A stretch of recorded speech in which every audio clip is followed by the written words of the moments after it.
Corridor এবং বন্দর এগুলো বিদেশিদের হাতে তুলে দেওয়া হবে কিনা সেটা নিয়ে পরিস্থিতি যখন ঘোলাটে হয়েছে। করিডোর কেন দেয়া হবে, দেশের স্বাধীনতা সার্বভৌমত্বের প্রশ্ন যেখানে, সেখানে একপাক্ষিকভাবে সরকার কেন সিদ্ধান্ত নেবে, কেন রাজনৈতিক স্টেক হোল্ডারদের সঙ্গে আলোচনা করা হবে না, কেন সেনাবাহিনীকে অন্ধকারে রাখা হবে, সেই প্রসঙ্গগুলো যখন আলোচনায় এসেছে।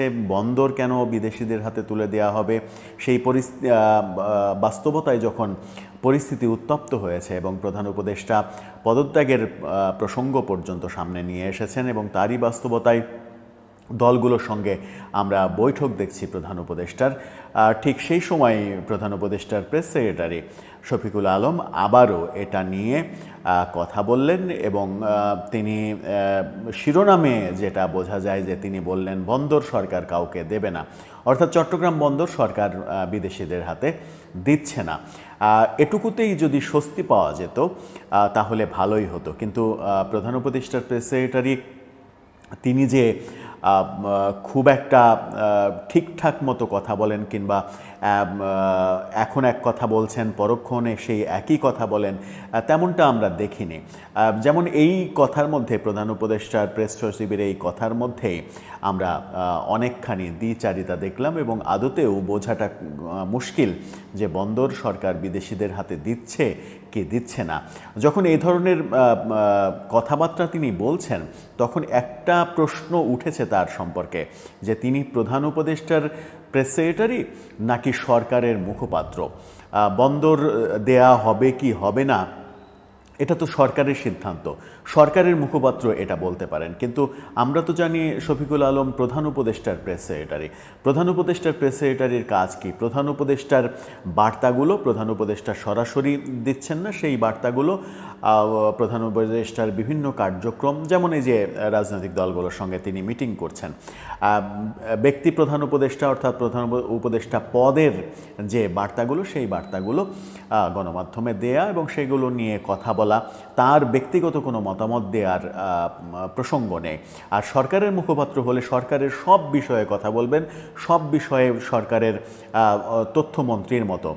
সরকারের মুখপাত্র সাধারণত হয় তথ্যমন্ত্রী কিংবা তথ্য উপদেষ্টা, কিন্তু শফিকুল আলমকে আমরা দেখছি সরকারের মুখপাত্র হিসেবে রোল প্লে করতে। আদতেও কি তিনি সরকারের মুখপাত্র নাকি প্রধান উপদেষ্টার প্রেস সেক্রেটারি, সেই প্রশ্নটা অনেকেই করছেন, কিন্তু সেই প্রশ্নের উত্তর পাওয়া যায়নি। যাই হোক, বন্দর ইস্যুতে তিনি নতুন কি চমক জাগালেন সেই আলোচনাটা করবো এই ভিডিওতে। থাকবেন পলিটিক্স টিভির নিয়মিত আয়োজনে।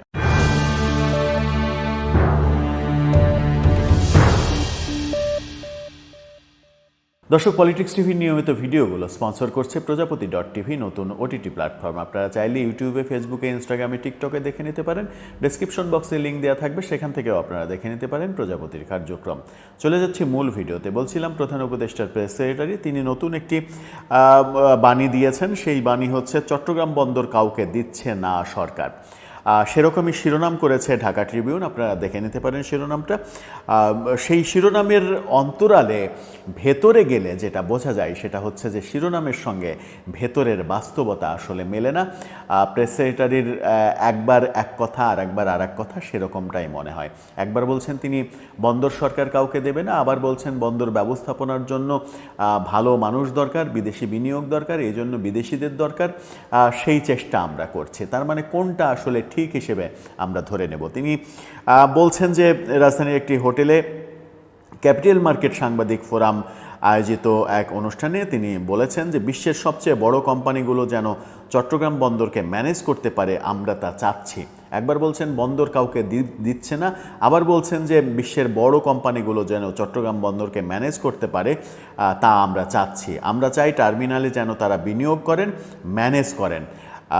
তার মানে তো বন্দর বিদেশিদের হাতে দিয়ে দেওয়া হলো, লিজ দিয়ে দেওয়া হলো। কেন এই বিদেশিদের দিয়ে দেওয়া হবে? তারা এখানে ম্যানেজমেন্ট করবে। ম্যানেজমেন্ট করতে যে বিনিয়োগ লাগে সেই বিনিয়োগ তো তারা করবেই। এটা তো খুবই সিম্পল একটা ব্যাপার।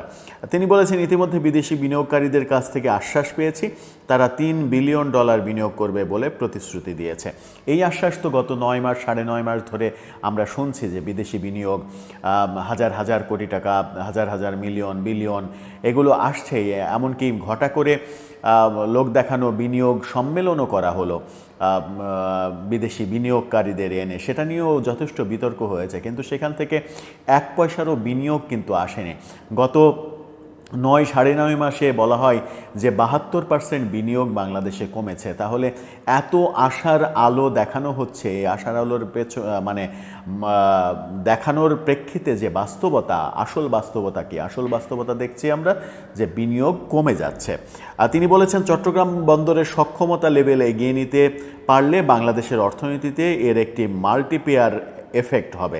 পুরো বিশ্বে এখন ট্রেডের যে একটা প্রোটেকশনিজম চলছে, সেই জায়গা থেকে আমরা একটা বেনিফিটের জায়গায় আছি, দ্রুত এটা থেকে বেনিফিট পেতে পারে বলেছেন। বাংলাদেশ একটা ম্যানুফ্যাকচারিং হাব তৈরির জন্য আমাদের প্রধান উপদেষ্টা চেষ্টা করছেন। প্রধান উপদেষ্টা অনেক কিছুই চেষ্টা করছেন এবং আমরা বারবার শুনেছি বিভিন্ন দেশ যখন তিনি সফর করেছেন, সেই সফরের প্রাক্কালেই এই প্রেস সচিবকেই বলতে শুনেছি যে প্রধান উপদেষ্টা যেখানেই যাচ্ছেন সেখানেই সবাই চাওয়ার আগেই বলছে তোমার কি প্রয়োজন বলো, কি লাগবে বলো, কি লাগবে সেটা আমরা দিচ্ছি।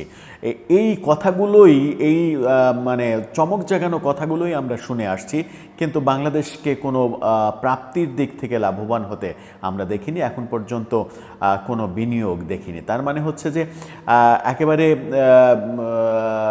কি বলবো, যে শিরোনাম সর্বস্ব কথা কিংবা চমক জাগানো শিরোনাম দিয়ে কথা বলা, সেই শিরোনামের আড়ালে লুকায়িত যে বর্ণনা, সেই বর্ণনায় এক গাদা শূন্যতা, সেরকম পরিস্থিতিতেই কি আমরা চলতে থাকব? প্রেস সেক্রেটারিও সেইভাবেই বলার চেষ্টা করেছেন।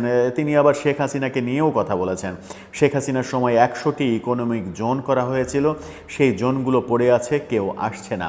শেখ হাসিনার আমলে তো ইকোনমিক জোন করা হয়েছিল, সেগুলো পড়ে আছে, কেউ আসছে না। তাহলে আপনাদের উচিত কাউকে না কাউকে আনা অথবা ইকোনমিক জোনগুলো বন্ধ করে দেয়া। সেরকম কার্যক্রম তো দেখছি না।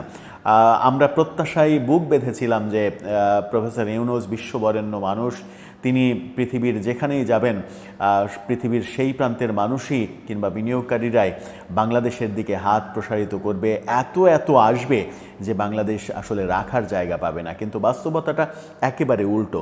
কিন্তু যে আলোচনায় ছিলাম সেটা হচ্ছে এই প্রেস সেক্রেটারি তিনি যে বললেন যে বন্দর বিদেশিদের দেয়া হবে না, একবার বললেন এবং গণমাধ্যম শিরোনাম করলো বন্দর বিদেশিদের দেয়া হবে না। তিনি আদতে বোঝাতে চাইলেন কি, যে বন্দর বিদেশিদের একেবারে দেয়া হচ্ছে না, তাদের বিনিয়োগের প্রেক্ষাপটে তাদের কাছে এটা ম্যানেজমেন্ট পরিচালনার দায়িত্ব দেয়া হচ্ছে। পরিচালনার দায়িত্ব দেয়া মানে হচ্ছে লিজ দেয়া, লিজ দেয়া মানেই হচ্ছে বন্দরের সমস্ত কর্তৃত্ব তাদের হাতে ছেড়ে দেয়া। এটাকেই তো আমরা বলছি যে বিদেশিদের হাতে তুলে দেয়া। এটার যদি আপনি ভিন্ন সংজ্ঞা সামনে নিয়ে আসেন, তাহলে আমরা যারা সাধারণ মানুষ, যারা অত বেশি সংজ্ঞা বুঝি না, অত বেশি সাহিত্যের মারপ্যাচ বুঝি না, তারা আদতে অন্ধকারের মধ্যেই বোধহয় পড়ে থাকবো। যে মূর্খ মানুষেরা, বাংলাদেশের বেশিরভাগ মানুষই তো আসলে হয়তো শিক্ষিত, বেশিরভাগ মানুষ এখন শিক্ষিত, কিন্তু বেশিরভাগ মানুষ তো জ্ঞানী না। আর আপনাদের মতো এত জ্ঞানী মানুষ যেহেতু আমরা নই, সেহেতু সংজ্ঞার মারপ্যাচে যখন একটা কিছু বোঝাতে চাইবেন, ভেতরে যখন শূন্যতা থাকবে, সারশূন্য ব্যাপার যখন আপনারা অতি রঞ্জিতভাবে বলার চেষ্টা করবেন, তখন আমাদের জন্য সেটা অনেক কষ্ট হবে বোঝার। কিন্তু আপনাদের উচিত সচেতন মানুষ হিসেবে, দেশপ্রেমিক হিসেবে দেশের স্বার্থে কথা বলা, দেশের স্বার্থে যেটা ভালো হয়। যদি আপনি মনে করেন যে আপনারা যেটা করছেন কিংবা করতে চাইছেন সেটাই দেশের স্বার্থে, সেনাবাহিনী যেটা বলছে সেটা দেশের বিপক্ষে, বিএনপি যেটা বলছে সেটা দেশের বিপক্ষে, দেশের বেশিরভাগ মানুষ যেটা বলছে সেটা দেশের বিপক্ষে, তাহলে তো আর করার কিছু নেই। তাহলে আপনারা আপনাদের মতোই পথ চলুন।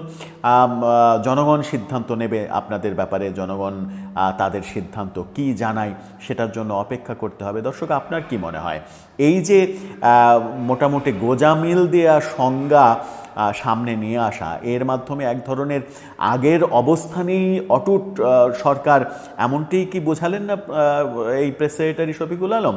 আসলে তিনি কি বোঝাতে চাইলেন? তাদের অবস্থানের এতটুকু পরিবর্তন হয়েছে কি?